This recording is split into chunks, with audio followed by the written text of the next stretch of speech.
Bonjour tout le monde, j'espère que vous allez bien. Aujourd'hui je vous retrouve dans une nouvelle vidéo sur mes lectures du moment. J'avais très hâte de vous refaire cette vidéo parce que j'ai vu que ça vous plaisait.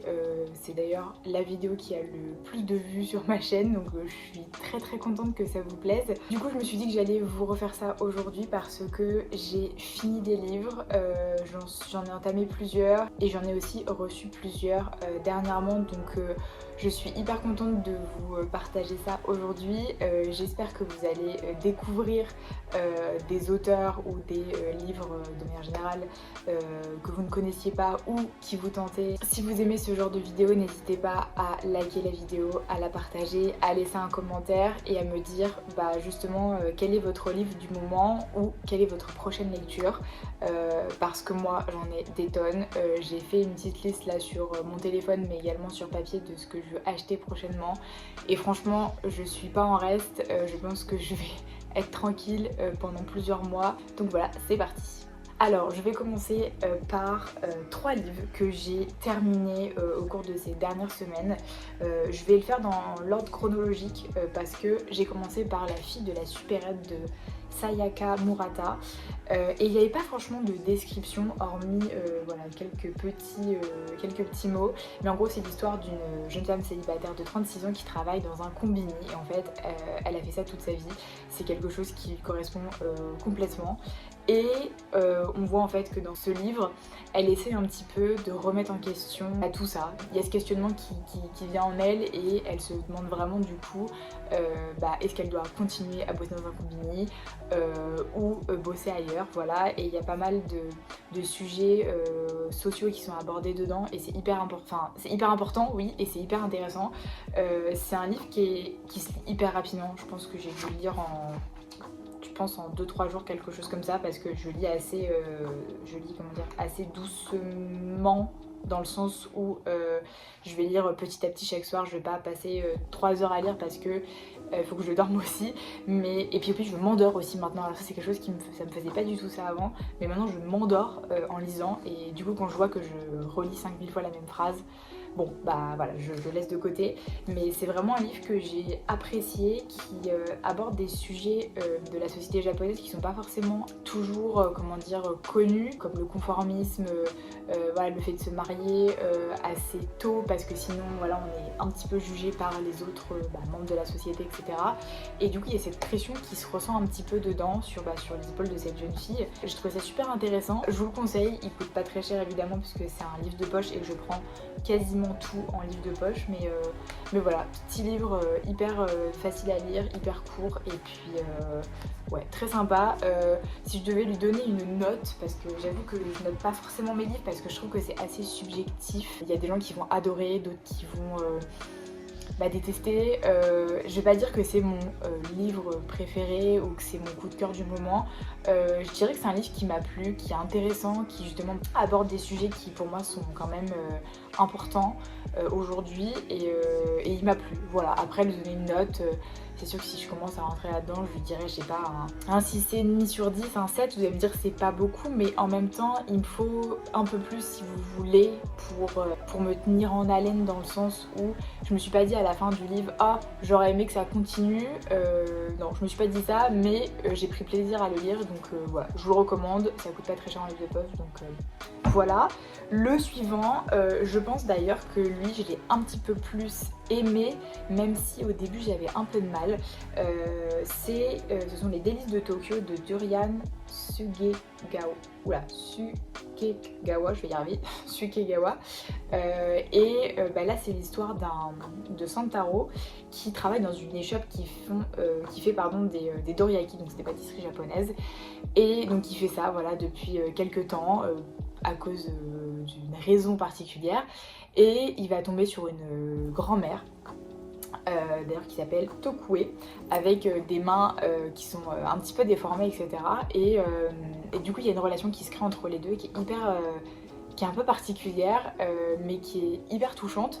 Et dans ce livre, je m'attendais vraiment à ce que ce soit vraiment uniquement autour justement de cette échoppe et des dorayaki, mais pas que en fait. Il y a vraiment un autre sujet qui est abordé autour de de la vie de manière générale, sur ce qu'on doit faire de sa vie. Et il a quand même remporté le prix des lecteurs du livre de poche 2017, donc je comprends pourquoi.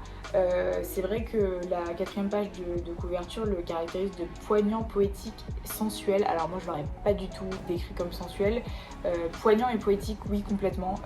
Perso, la fin, alors je ne suis pas du genre à spoiler les fins. Il y a des fins voilà, qui sont amenées plus ou moins d'une certaine façon. Et c'est voilà, c'est un livre qui est poignant, qui est poétique, mais surtout poétique à la fin, je trouve. Et qui au début, voilà, c'est vraiment sur l'échoppe, etc., sur le personnage principal. Et au fur et à mesure, ça devient un petit peu plus poétique, avec des sujets aussi, un sujet en particulier qui est abordé et que je connaissais pas du tout. Et je vais pas vous le dire parce que c'est pas marqué forcément dans... Enfin, c'est pas marqué dans la 4e de couverture, c'est juste indiqué qu'elle cache un secret. Voilà, donc écoutez, et d'ailleurs il a été adapté à l'écran par le cinéaste Naomi Kawase, primé à Cannes. Donc voilà, je vous le recommande peut-être plus que celui que je viens de vous présenter avant, parce que je trouve qu'il y a vraiment ce côté poétique qui se ressent beaucoup plus dedans. Le dernier livre que j'ai terminé, et je pense que sur les 3 que je vous ai présentés, c'est mon préféré, et je suis trop contente parce qu'il y a une suite. C'est La papeterie Tsubaki de Ito Ogawa, ou Ogawa Ito. Je suis juste amoureuse de ce livre, de cette histoire, de l'ambiance.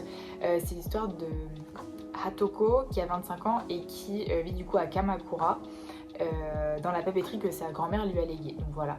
Et il y a vraiment tout cet univers autour de la papeterie, du choix des matériaux, de la plume, dont la façon dont elle va écrire en fait, c'est comment dire, j'allais dire c'est missive, mais c'est papier, parce qu'en gros elle est, là on parle de papeterie, donc on s'attend à ce qu'elle vende des produits uniquement, mais en fait non, elle est aussi considérée comme écrivain public ou écrivaine publique.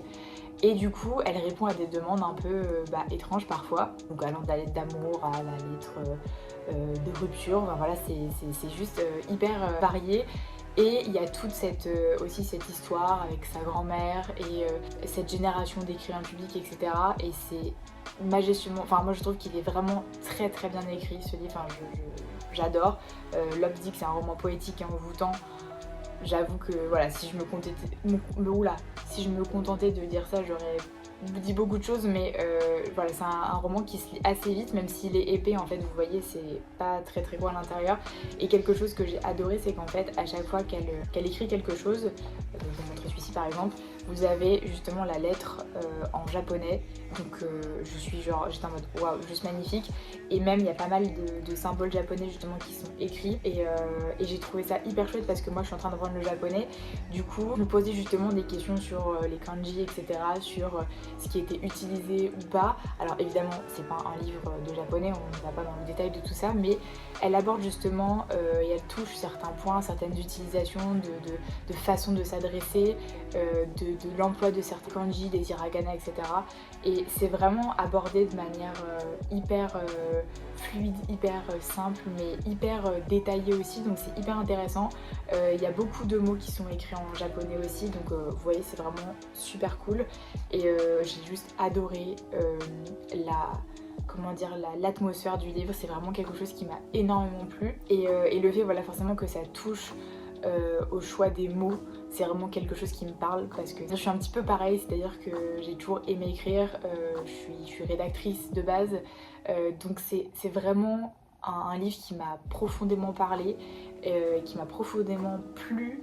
Et j'ai vraiment hâte de lire justement le deuxième.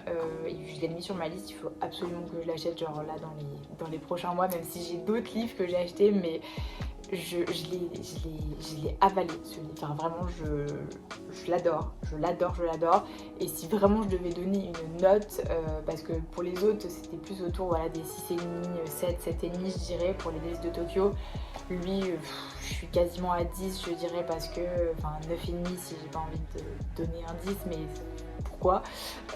Vraiment un bonheur, et vraiment c'est ce qui me fait dire que en tout cas les auteurs japonais, je suis vraiment amoureuse de leur façon d'écrire, parce que là c'est pas du tout les mêmes auteurs, c'est pas du tout les mêmes histoires, c'est pas les mêmes façons d'écrire non plus, mais c'est hyper prenant, c'est hyper Moi je suis hyper nostalgique à chaque fois de l'atmosphère japonaise que j'ai connue en allant au Japon, et du coup c'est vraiment quelque chose qui me manque énormément mais que je retrouve dans ces bouquins, et c'est vraiment un délice et un plaisir de les lire, donc hyper contente, je vous le conseille vivement et je vais m'empresser d'aller acheter le deuxième, le second tome. Ensuite, le livre que je suis en train de lire actuellement, que j'ai commencé il y a 2 jours, c'est la librairie Morisaki, je pense que ça se lit comme ça, de Satoshi Yagisawa. Donc déjà, je trouve que la couverture est très très jolie. Et du coup, c'est l'histoire de Takako qui a eu le cœur brisé, et en fait son oncle lui propose de venir travailler dans justement sa librairie. J'en suis que là, mais bon, j'ai quand même bien avancé. Et pareil, j'aime beaucoup l'atmosphère, j'aime beaucoup l'histoire. C'est pas tout à fait, c'est pas comme la papeterie de Tsubaki où c'est vraiment focus sur... Enfin, évidemment c'est focus sur l'héroïne, mais c'est aussi sur son métier, sur la papeterie et sur la ville, les personnes autour. Là je dirais que y a un petit peu de tout, il y a l'héroïne, mais il y a aussi son oncle, il y a ce qui se passe dans la ville. Enfin, je trouve que c'est un peu plus narré que la papeterie de Tsubaki où c'est vraiment... Il y a beaucoup de narratifs autour du quotidien de l'héroïne, alors que là c'est beaucoup plus axé sur... Enfin c'est un peu moins centré que sur l'héroïne si je puis dire, même si c'est quand même en grande partie elle qui est le centre de l'attention, mais voilà, j'en suis que de toute façon au début, enfin en tout cas peut-être un tiers, et écoutez, pour l'instant j'aime énormément, je sais qu'il y a un deuxième tome, j'ai déjà hâte de l'acheter, donc voilà, écoutez, je suis assez contente. Il a aussi été publié du coup à travers le monde, donc je pense que c'est un roman qui a beaucoup plu, et pareil, je vous le recommande. Pour la papeterie Tsubaki et la librairie Morisaki, c'est des univers un peu de... J'aime pas classer ça comme ça, mais un peu d'introvertis ou des personnes plus littéraires, plus enclins à s'intéresser aux mots, à l'écriture, aux livres. Donc c'est peut-être des livres qui vont pas forcément parler à tout le monde. Si déjà on a une appétence et un goût pour l'écriture, etc., ça devrait vous plaire. Je pense que ces deux-là, c'est plus des livres qui concernent, on va dire, peut-être plus de monde, mais en tout cas qui abordent des sujets des sujets sociétaux, alors que ceux-là c'est plus dans un domaine particulier, voilà, de la littérature et de l'écriture. Donc vraiment j'ai hâte de continuer ce livre. Et les 2 autres livres que j'ai commandés et reçus, c'est pas du tout des romans, ce sont des livres sur les règles. Donc voilà, pas du tout des romans, des bons gros pavés quand même, comme vous pouvez le voir. Le premier c'est le Period Power de Maisie Hill, je crois que c'est dit comme ça. Harness your hormones and get your cycle working for you, qui semblerait a eu un succès intéressant, parce qu'il y a quand même The Times, The Daily Telegraph, The Guardian, Daily Mail, etc. qui ont recommandé ce bouquin. Qui d'ailleurs, je crois que Maisie Hill elle a été doula pendant un moment, je sais pas si elle l'est encore, et d'ailleurs je sais pas du tout la traduction de doula, s'il y a une traduction en français, je ne saurais pas vous dire, et aussi experte, coach, etc. Donc elle a quand même, je veux dire, elle est pas scientifique, mais là j'ai commencé à le lire justement, et il y a quand même, c'est du scientifique partout, en tout cas dans la première partie, donc voilà, ça se base pas sur rien hein, quand même. Je vous en parle après. Et le deuxième c'est In the Flow de Alisa Vitti, donc 28 Day Plan Working with Your Monthly Cycle to Do More and Stress Less. Et elle par contre c'est une experte des hormones féminines, founder of Modern Hormone Natural Healthcare Company Flow Living, voilà, best-seller. Donc je sais pas son parcours elle, je ne me suis pas encore renseignée sur celle-ci. Je pense que ces 2 livres se recoupent un petit peu parce que justement les 2 abordent les règles, les hormones, le fonctionnement justement des hormones, de l'appareil génital, etc. Là c'est plus, pour In the Flow, c'est plus le concept du cycle thinking, avec du coup de ce que j'ai compris, des recettes, diète, séances de sport adaptées, un planeur quotidien, etc. Je pense que les deux rentrent dans le détail au début, enfin je suis pas sûre, j'ai pas encore tout regardé et tout lu parce que je viens juste de les avoir et j'ai commencé du coup le Period Power.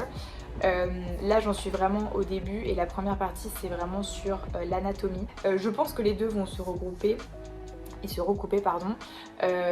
Alors le truc c'est que je précise accessoirement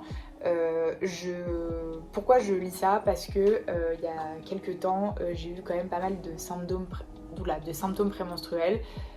Forcément là cette partie ça va pas intéresser les mecs, mais de toute façon c'est pas le but de ces livres entre guillemets, même si c'est toujours bien de savoir de quoi on parle quand on est une femme mais également quand on est un homme. Voilà, j'ai pas mal de symptômes prémenstruels, donc le syndrome prémenstruel. Et forcément je me suis un peu posé des questions sur tout ça, sachant que, et c'est là où c'est un peu tricky, c'est que personnellement je prends une contraception, voilà, ce qui fait que forcément le cycle sync, etc. c'est vraiment quand vous êtes sans contraception. Alors à moins que je me trompe, pour le coup là je suis vraiment novice, là pour le coup je m'y connais pas du tout, donc je débute vraiment dans tout ça, pas dans le sens où je connais rien à ce sujet, mais je m'intéresse vraiment justement aux différentes phases dans le cycle menstruel pour optimiser un petit peu mon quotidien, mes séances de sport, me nourrir avec des aliments qui sont peut-être plus adaptés pour certaines phases du cycle. Ça c'est vraiment des choses qui m'intéressent. C'est pas tout lire et absolument tout appliquer parce qu'on est toutes différentes, etc. Mais j'aime bien savoir de quoi je parle et j'aime bien justement lire des choses sur le sujet. Et du coup, ce qu'elle dit dans le livre de Maisie, c'est que les personnes qui sont justement sous contraception ne sont pas concernées par plein de choses du coup dedans forcément, puisque quand on prend une contraception hormonale, c'est pas notre cycle naturel. Donc forcément, il y a des choses qui vont pas forcément s'appliquer à moi tout de suite, mais je reste une femme, donc à un moment donné, ça va s'appliquer à moi, puisque à un moment donné, j'arrêterai peut-être la pilule, voilà, dans un futur. Ce que je veux dire, c'est que voilà, je suis en train de lire ça, je trouve ça hyper intéressant. Déjà de revoir un peu l'anatomie, je trouve ça aide toujours. Et après la suite surtout, comme je vous ai dit, pour la nourriture, etc. Juste un bébé, alors vraiment j'en suis au début du livre, mais je le mentionne parce que c'est en anglais. Je ne sais pas si j'ai bien compris entre guillemets, comment dire, l'intention de l'auteur, mais j'ai trouvé qu'il y avait, je sais pas si c'était du sarcasme en anglais, je l'ai pas vu, mais j'ai trouvé qu'il y avait un peu de jugement pour les personnes justement qui étaient sous contraception, alors qu'au début du livre, elle mentionne le fait que chacun fait ce qu'il veut, etc. Et un peu en mode disclaimer. Mais il y a certaines phrases que j'ai retrouvées dedans, pas les phrases qui disent voilà si vous êtes sous pilule, il y a certaines hormones que vous n'avez pas, ou il y a certains trucs qui se passent pas parce que forcément vous êtes sous pilule. Mais il y a certaines phrases qui m'ont un peu dérangée parce qu'en fait j'ai trouvé que il y avait beaucoup de jugement en mode pour les personnes qui prennent une pilule. Et je trouvais ça moyen parce que de ce que j'ai compris, c'est quelqu'un qui est assez ouvert d'esprit sur justement l'identité féminine, etc. aujourd'hui. Et j'ai trouvé ça moyen parce que je me suis dit en fait parfois on prend des contraceptions ou autres pour des raisons qui nous sont propres, comme les personnes qui décident de changer de sexe, c'est pour des raisons qui leur sont propres. Moi si je prends une contraception de base c'est pour l'acné, hein, c'est pas que pour ça évidemment, mais j'ai commencé principalement à prendre la pilule pour ça. Voilà, donc j'avoue que le jugement je l'ai un peu senti, ça m'a un peu dérangée parce que je me suis dit tu parles d'être copine et compagnie, que tout le monde est mignon, etc. Mais en fait ouais, il y avait un peu ce jugement là. J'espère que ça va un petit peu se tasser dans le reste parce que là c'était juste l'anatomie, donc je me suis dit à mon avis plus ça va aller, moins ça va être sympa, j'en sais rien. Donc ça m'a pas trop plu, mais j'essaie de m'en tenir vraiment aux informations, aux faits, et voilà, et ensuite pouvoir revenir dessus plus tard un jour si voilà, j'arrête la pilule, ce qui arrivera évidemment un jour parce que ça me...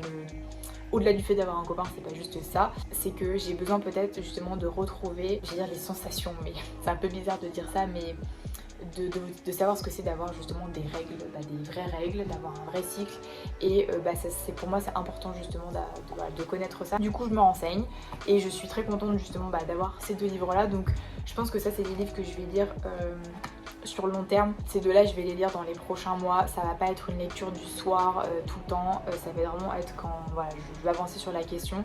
Et comme c'est en anglais, je me suis pas forcément facilité la tâche. Donc c'est un petit peu, j'allais dire bulky, mais un peu fat. Donc voilà. Et pour terminer, retour sur un petit livre que je n'ai pas forcément apprécié. Alors, je l'ai trouvé, il était en dessous de mon lit pour vous dire à quel point je l'ai laissé de côté. C'est le livre de Guillaume Leblanc, Courir, méditation physique. Je crois que je vous l'avais présenté la dernière fois. C'est sur justement sur pourquoi on court. J'avais besoin de justement de me plonger là-dedans parce que ces derniers temps je savais pas trop pourquoi je courais. J'avais un petit peu perdu le why et je me suis dit bah ça va être intéressant de lire ça parce que ça va peut-être te faire travailler là-dessus, te questionner, réfléchir, se poser des bonnes questions, j'en sais rien. Enfin vraiment m'aider peut-être dans cette trajectoire et cette course voilà. Et en fait j'ai pas du tout accroché avec le livre. Je pense que j'ai même pas lu je pense que j'ai lu la moitié. Et en fait, je vous l'avais déjà dit dans la vidéo la dernière, mais j'ai trouvé ça hyper pompeux. Ça va d'être un jugement, c'est juste que je n'ai pas du tout apprécié le style d'écriture. C'est trop d'étalage de trucs et j'ai pas l'impression j'arrive pas à comprendre parfois où il va en venir et j'ai pas forcément tout apprécié, mais je vais essayer de vous retrouver un passage qui m'a plu. Voilà, c'est ici, donc ça va être un petit peu long, mais j'ai trouvé ça intéressant. Donc ça commence. En réalité, l'enjeu n'est pas de nommer tous les aspects du réel, de redoubler dans le langage le mobilier du monde, de nommer toutes les pratiques, mais plutôt de susciter la pensée en l'écartant de ses sillons habituels, en convoquant comme devant un tribunal les figures qui lui résistent et qui sont comme autant d'énigmes. Le fugitif, le coureur de jupons, l'athlète, le président-coureur déplient leur théâtre portatif à l'ombre de silhouettes réelles. C'est toute une instabilité chronique, un jeu d'apparence qui s'impose sans détour. Parfois la frivolité est à son comble, on court, et c'est sans raison. Simplement pour se sentir vivant, relié au monde, au paysage que l'on traverse, à la nuit qui tombe, au froid que l'on sent sur sa peau, à la sueur qui inonde les yeux et brûle, à la fatigue qui s'incruste dans le corps. Pourquoi fait-on tout cela? On ne saurait vraiment dire, la course est sans pourquoi. Et c'est vrai que vous allez me dire, bah en fait tu t'es arrêté à ça et après t'avais ta réponse quoi.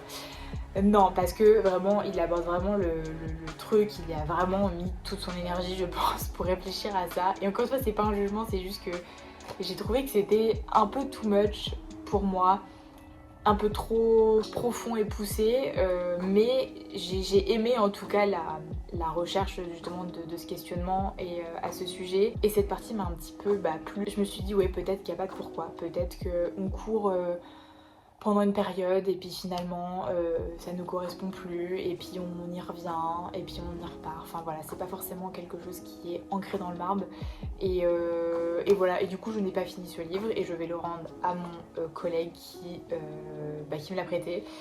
Donc voilà, comme vous voyez je n'aime pas toujours tout. Je pense que je suis vraiment dans un style plus simple, même si c'est pas du tout le même genre. Là c'est vraiment un essai, c'est un professeur de philosophie donc, et marathonien, donc je pense voilà, il a vraiment réfléchi, c'est vraiment un livre de philosophe, mais moi je vous avoue que la philosophie parfois c'est pas forcément accessible, c'est un peu tiré par les cheveux dans le sens où c'est pas simple et j'aime les choses simples, j'aime quand on va un peu droit au but ou alors il faut que ce soit un peu narré et là pour le coup j'ai trouvé que c'était un petit peu trop compliqué pour, pas pour moi mais dans le sens... je sais pas, j'ai pas pris de plaisir à lire ça, je me suis pas dit ouais je comprends totalement ce qu'il veut dire. Pas vraiment, donc désolée Guillaume, et puis voilà, écoutez, j'ai fait le tour des livres que je lis actuellement, que j'ai terminé, etc. J'espère que cette vidéo vous aura plu. N'hésitez pas à me dire dans les commentaires ce que vous êtes en train de lire actuellement parce que moi ça m'intéresse. Si vous avez d'autres auteurs à me conseiller, justement dans cette catégorie un petit peu, alors auteur japonais, je pense avoir fait... Alors pas le tour mais j'ai vu un petit peu tout ce qui était proposé sur Fnac, Cultura, etc. Mais j'en ai forcément loupé.